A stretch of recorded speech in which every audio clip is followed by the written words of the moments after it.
Hello and welcome to EC Electronics. So in this video we'll be discussing about the design of Chebyshev filter. So we have already done the Butterworth filter design. We have done a series of videos for finding the order of the Butterworth filter, for drawing the transfer carrier or the magnitude response of the Butterworth filter, and the video for designing the Butterworth filter and representing that in a digital domain. Okay, so in this video we'll be seeing how to design a filter using Chebyshev approximation, that is how to find the order and also the h of s function, that is the transfer function for a Chebyshev filter. Okay, so we are going to see the design of a Chebyshev filter.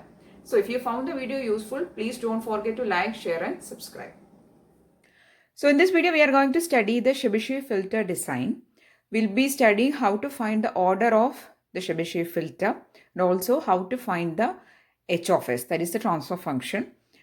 So if you don't know anything about the Chebyshev filter design, then also you can watch this video, because while solving this question we'll be studying how to do the Chebyshev filter design. Okay, so the question given is, given the specifications alpha p equal to 3 dB, alpha x s is equal to 16 dB, fp equal to 1 kilohertz and fs equal to 2 kilohertz, determine the order of filter using Chebyshev approximation, full stop, find h of s. Okay, so you need to find the order and you need to find h of s. So we'll start by writing the given details. So what all things are given? We have been given alpha p. So this alpha for Butterworth filter also and also for Chebyshev filter is indicating the attenuation, that is passband attenuation and stop band attenuation. Same for the Butterworth filter. Okay, so alpha p is indicating the passband attenuation, which is 3 dB, and alpha s is indicating the stop band attenuation, which is 16 dB. Okay, so these two things are given. Also, the frequency is given, but it is given in hertz. We don't need frequencies in hertz, because if you have seen the magnitude response curve of a Chebyshev filter or of a Butterworth filter, you may have noticed that there the frequencies are given in ohm. That is angular frequencies we require. Okay, so given details we'll write first fp equal to 1 kilohertz. Now what is fp? Passband frequency. P is indicating passband. S is indicating stop band. Then fs equal to 2 kilohertz. So these are the given details. Now as I said, we don't need fp and fs, we need ohm p and ohm s. So I'm going to write it here. Ohm p equal to, what is the equation? 2 pi into fp. So fp is 1 kilohertz. 1 kilo means 1000. So you'll be getting 2000 pi radians per second. So we actually require the radians per second frequency. Also, ohm s equal to 2 pi into fs. Okay, what is fs? It is 2 kilohertz. So it is 2000. And that will be 4000 pi radians per second. So we have now obtained the values of ohm p, ohm s, and also it is given in the question alpha p and alpha s.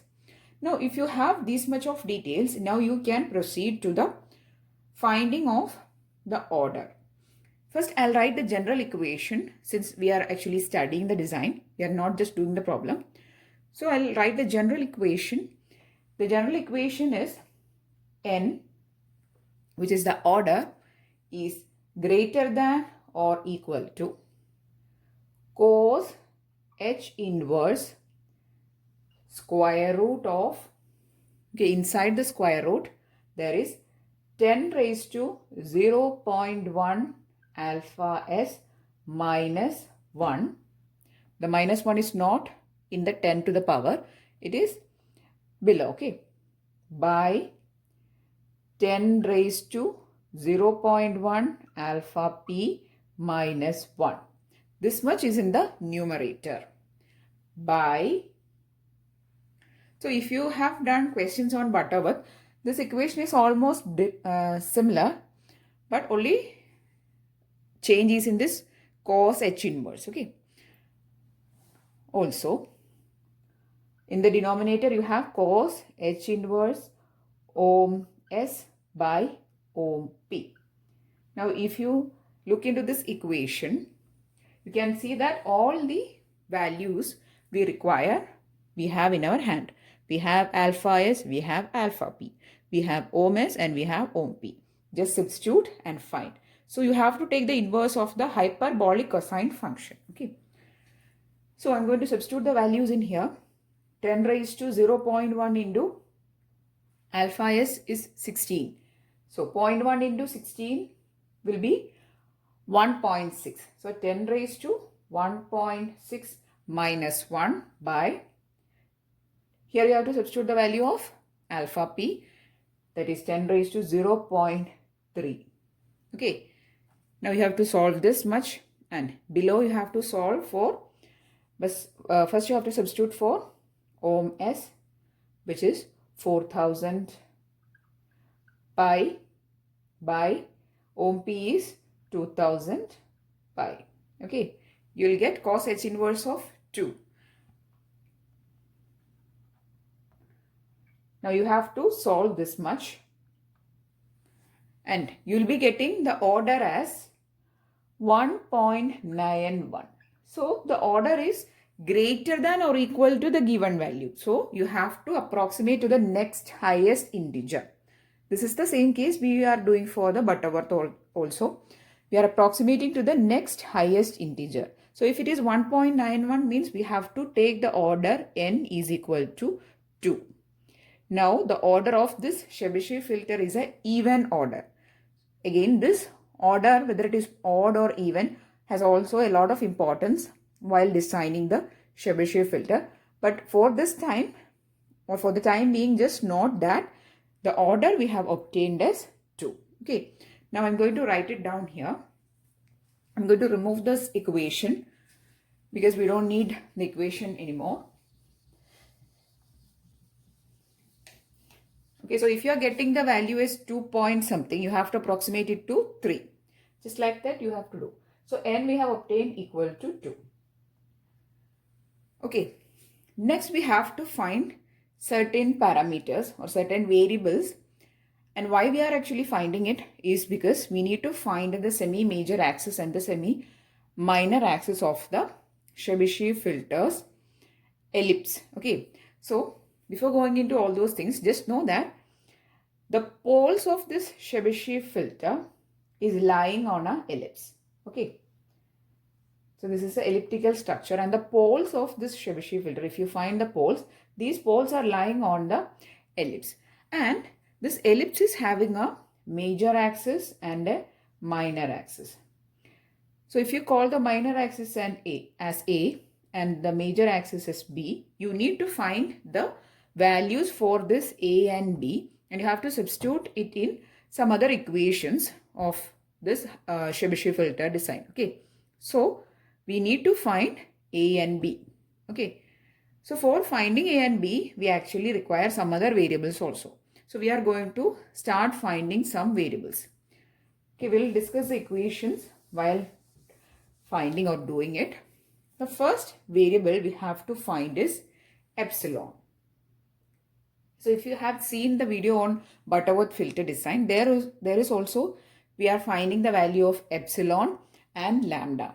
Okay, here we are going to find the value of epsilon and mu.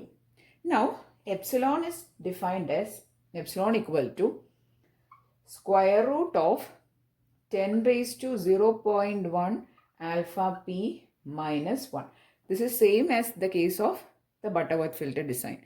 There also we are defining a point on the magnitude response of the Butterworth filter, and we are going to call that point as epsilon or its variations.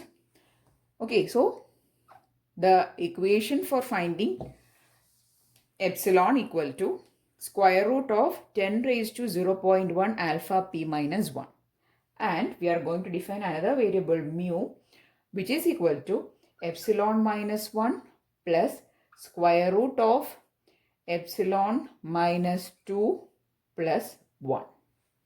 Okay, so we have defined two variables, or there are two variables which we actually need to find, which are epsilon and mu.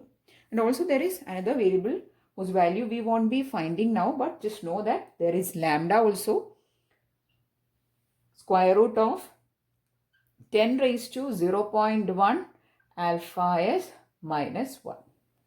Okay, so this much is the variables that we need to find, and after finding these variables we need to actually find the value of a and b, which are the semi-minor axis and the minor axis and the major axis of the ellipse. Okay, and also one more thing I want to add, that while finding the order, we have defined the order equation as n greater than or equal to cos h inverse square root of 10 raised to 0.1 alpha s minus 1 by 10 raised to 0.1 alpha p minus 1 by cos h inverse, I'm just writing the equation once again, ohm s by ohm p, right? So here in the numerator there is square root of 10 raised to 0.1 alpha s minus 1, right? And by square root of, you can actually split this square root. You can write it as separate. Square root of 10 raised to 0.1 alpha s minus 1 by square root of 10 raised to 0.1 alpha p minus 1. Now you can write this as lambda and this as epsilon. So you can rewrite the order as cos h inverse of lambda by epsilon. Why I am writing this equation once again and why I am writing in terms of lambda and epsilon is because sometimes in the question, if the lambda and epsilon is directly given, you don't need to get confused because you can directly apply in this equation for finding the order. Okay, so this is again the modified version of your order which we have actually used. Okay, so n greater than or equal to cos h inverse of lambda by epsilon by the denominator cos h inverse of ohm s by ohm p, where lambda equal to square root of 10 raised to 0.1 alpha s minus 1 and epsilon equal to square root of 10 raised to 0.1 alpha p minus 1. Okay, so just note this equation also. Now we are going to start finding the values of epsilon and mu. We won't be finding lambda as of now, but just note down the equations. Okay, so let us find the value of epsilon. Just substitute the value of alpha p, only that much we need to do. So now we are going to find the value of epsilon. Epsilon equal to square root of 10 raised to 0.1 alpha p minus 1. Just substitute the value of alpha p, you will be getting epsilon. Okay, so this is equal to 10 raised to 0.1 into 3 minus 1. That is 10 raised to 0.3 minus 1 square root. So I'm telling it once again, this minus 1 is not along with the 10th power. Okay, so if you solve it, you will be getting the value equal to 1. So epsilon value we have obtained is 1. Now substitute this epsilon in this equation, then you will be getting the value of mu. Now why we are finding mu, you will get to know. Just first find the value of mu. Okay, so epsilon means 1, again 1 here also. You will be getting, if you substitute it, you will be getting the value as 2.414. So this is your value for mu. Okay, so just note these values also here. Epsilon equal to 1, mu equal to 2.414. So these values we have actually found. Okay, now if you have this much, now you can find the values for not semi-major axis, it is major axis and the minor axis. Okay, so I'm telling it once again, why we are finding the minor axis and the major axis of the ellipse is because for a Chebyshev filter, the poles of the Chebyshev filter is lying on an elliptical structure. So we need to find the major axis and the minor axis of that ellipse. And that is defined as minor axis as A and major axis as B. And the equations for A and B is, I'll write it here, minor axis A equal to ohm P into mu raised to 1 by n minus mu raised to minus 1 by n by 2. So that's why we are actually finding mu. Okay. So this is the equation for finding the minor axis of ellipse. Then equation for major axis B equal to ohm P again into mu raised to 1 by n plus mu raised to minus 1 by n by 2. Okay. So in this equations, we require the value for ohm P. We need mu also, and n is nothing but the order of the filter. So we have already obtained n, mu, and also ohm P. Okay, so then we can find the values of A and B. So just substitute in this equation and find what is the value for A and B. Okay, so I'm going to substitute the values for ohm P, mu, and n.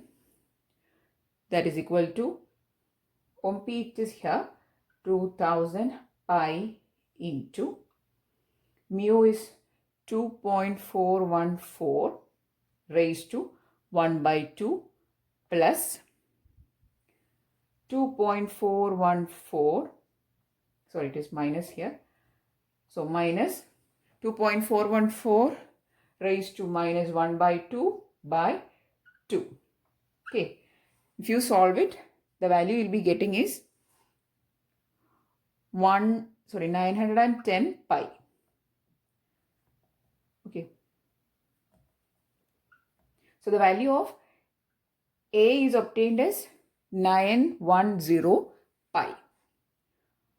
Also substitute the values here also, you'll be getting 2000 pi into 2.414 raised to 1 by 2 plus 2.414 raised to minus 1 by 2 by 2, and by solving you'll be getting the value of B is equal to 2197 pi.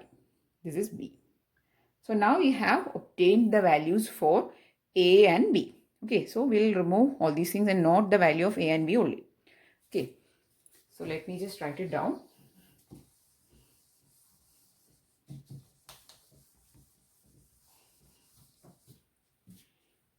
A equal to 910 pi and B equal to 2197 pi.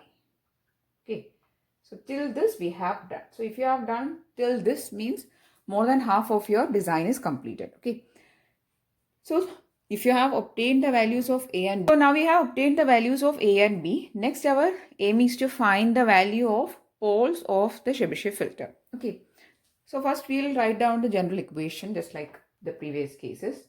Poles, the equation are Sk equal to A cos phi k, this is phi of k, okay, plus J, okay, plus JB sin phi of k, okay. I'll write it once more. So S of k or Sk equal to A cos phi k plus JB sin phi k, where your k varies from 1, 2 up to the order n. Also, phi k is in degree and that will be given by the equation pi by 2 plus 2k minus 1 by 2 capital N into pi. Okay, you have to substitute the order, and k varies from 1, 2 up to n. So this is the equation for finding the angle, and this is the equation for your pole, which is A cos phi k plus JB sin phi k. Now A and B are, A is the minor axis, B is the major axis of your ellipse. So we have already found till that.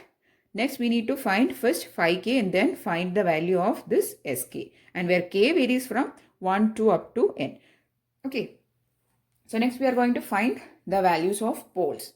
So till what number the k varies here? Here the n is 2. That is the order is 2. So you have to only find up to 2. K is for values 1 and 2.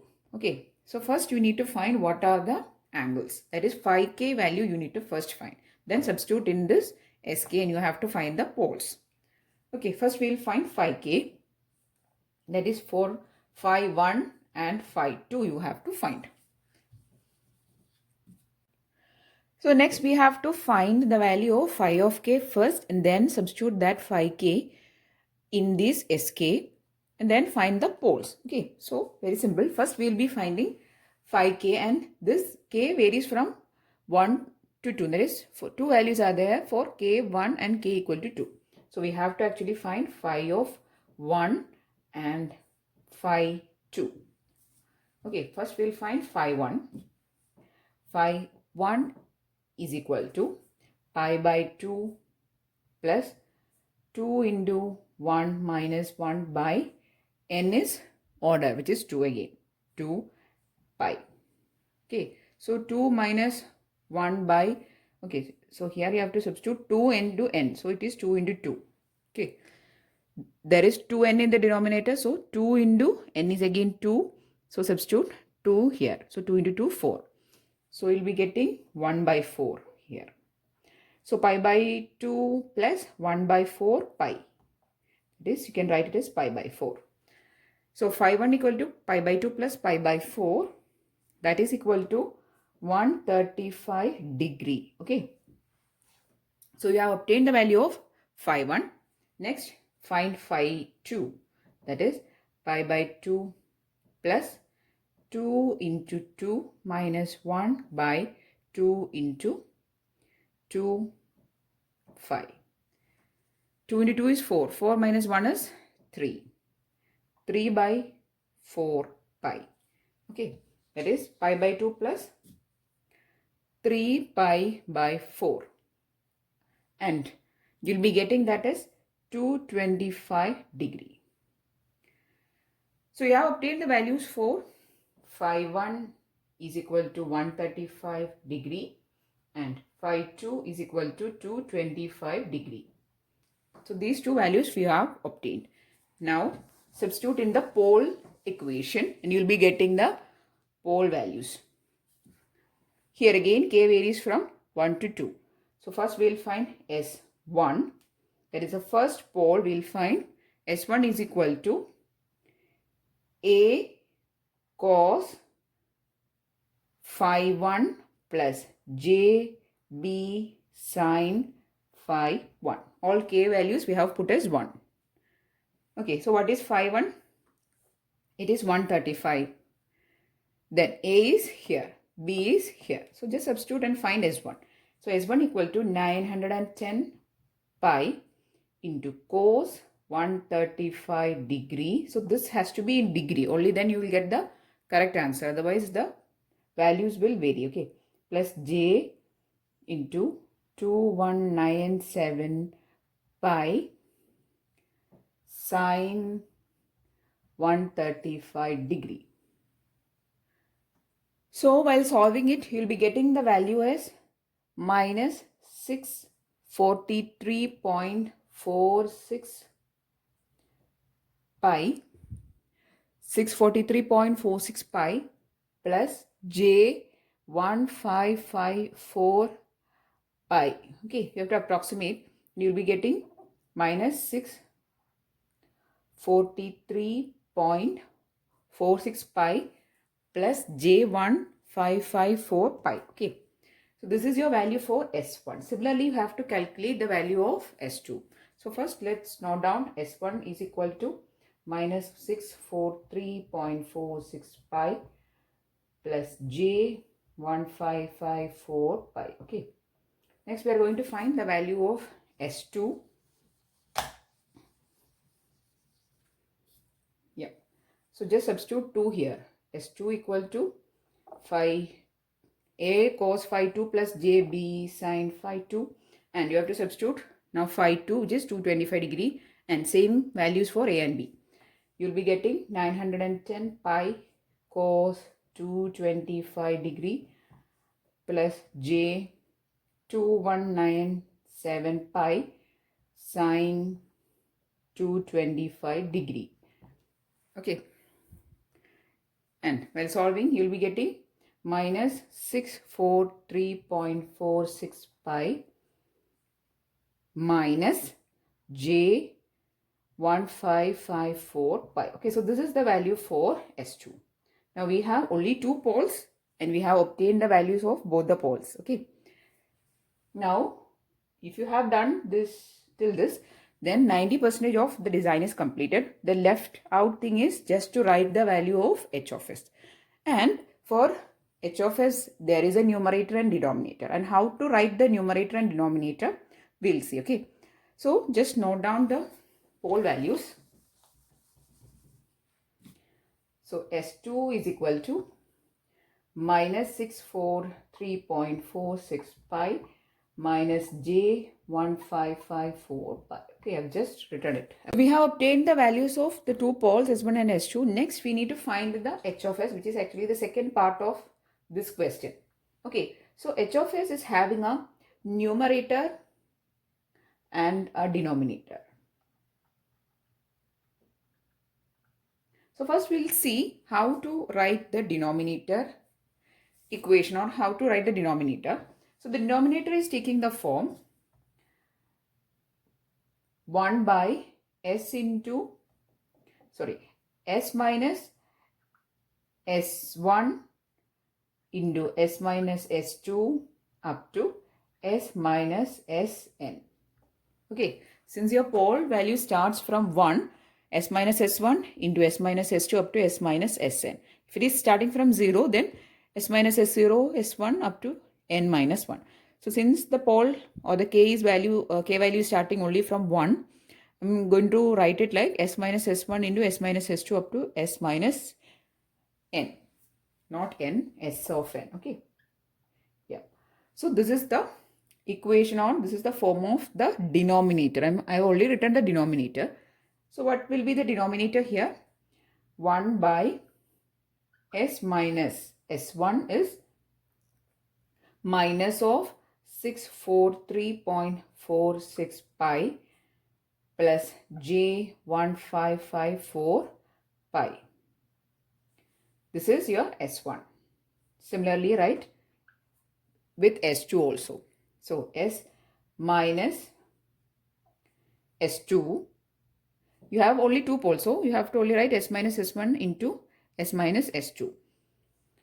So this one will be S minus 643.46 pi minus of j 1554 pi.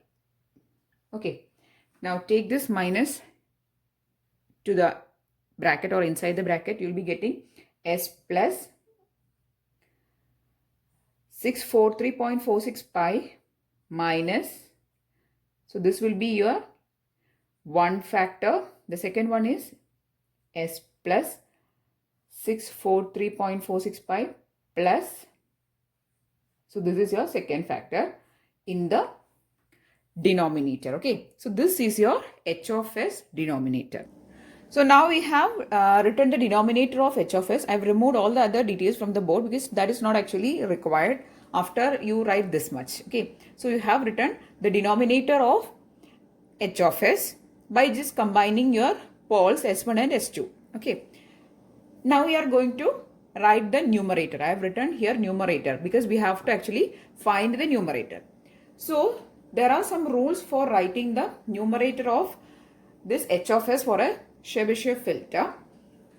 And this numerator is actually depending on the order. When order n is even, what you have to do is, in order to write the numerator, you have to put SS0 in the denominator polynomial. That is, here you have to put s is equal to 0 and divide that value with 1 and divide the value which you are getting after putting s is equal to 0 with square root of 1 plus epsilon square. Okay. So first you have to put s equal to 0 in this equation, that is in the denominator polynomial, and then divide that with square root of 1 plus epsilon square. That will be your numerator polynomial. And when n is odd, you have to put s is equal to 0 in the denominator polynomial, and that you can directly take as a numerator. So this is the convention you have to follow for writing the numerator of h of s for a Chebyshev filter. That is, if n equal to even, you have to just put s equal to 0 and divide the value which you are getting with square root of 1 plus epsilon square. And when n equal to odd, you have to put s equal to 0 and directly you can write it as the numerator. Okay. So this was the thing which I was saying that while discussing the order, that the order, whether it is even or odd, has a greater importance in Chebyshev filter. Because the numerator polynomial actually depends on the whether n is even or when n is odd. Okay. Now we can do for this question. We'll find the numerator. Okay. So for numerator, you have to first put s is equal to 0 here. I'm going to write the value. If you put s equal to 0, you'll be getting 643.46 pi minus j1554 pi into 643.46 pi plus j1554 pi. So this is the value which you are getting when you put s equal to 0. Then you have to divide it with square root of 1 plus epsilon square. So epsilon, we have obtained that the value is 1. 1 square is again 1. So you will be getting 1 plus 1, which is square root of 2. So this is your numerator. Okay. So we have obtained the value of numerator as 643.46 pi minus j1554 pi into 643.46 pi plus j1554 pi by square root of 2. You have to substitute it here by, you can divide it with square root of 2 each term, and then you can open the bracket. All those things are actually simplifications, so I just leave it up to you. So numerator is this and denominator is this. Okay. So you will be getting h of s is equal to s plus 643.46 pi minus j1554 pi into s plus 643.46 pi plus j1554 pi. Okay. So this is your h of s function. In the numerator you have, so from this thing which I have written, you can clearly identify that this numerator is nothing but the same value where you have put s equal to 0 and you have divided with square root of 2, and this square root of 2 is nothing but square root of 1 plus epsilon square. We have obtained the value of epsilon for this question is 1. That's why it is square root of 2. For other question, you have to find epsilon and you have to divide with square root of 1 plus epsilon square. That will be your numerator. This is your numerator and this is your denominator, and this is your h of s function. Okay. So now we have completed the design of the Chebyshev filter. I'll just brief the design steps in 2-3 seconds. The first thing you have to do is you have to find the order of the Chebyshev filter. You have to find by taking n greater than or equal to the given equation. So whichever value you are getting, you have to approximate to the next highest integer. Then find the values of epsilon, mu, then a and b, where a is the minor axis of the ellipse of Chebyshev filter and b is the major axis. Then you have to find the poles, and before finding the poles you have to actually find the angles, and then find the poles and then substitute the poles value in the transfer function general representation. Okay, you have to apply two things for finding the numerator and denominator. So this is all about Chebyshev filter design. Generally the questions can come from this type only. Some type of twisted questions can come by taking some of the variations in the given parameters. Okay, so that type of questions also we'll be discussing in upcoming videos, but this is the most commonly asked type. This much is enough for you. Okay, so If you found the video useful, please to give it a thumbs up and also share it with your friends. I think that Butterworth filter design is a little bit difficult as compared to the Chebyshev, because there is little more things as compared to the Chebyshev, because we have to do in the ISRO domain, all those things you have to do also, okay. But here it is very easy if you study in a systematic way. So in this video, we have actually solved one question and we have designed or studied the design okay. So we have actually studied the design through this question. So it will be very easy for you to relate, okay. So again, I'm telling it, if you found the video useful, please to give it a thumbs up and also share it with your friends. And if you want more videos, please to subscribe to the channel. Thanks for watching and keep on watching.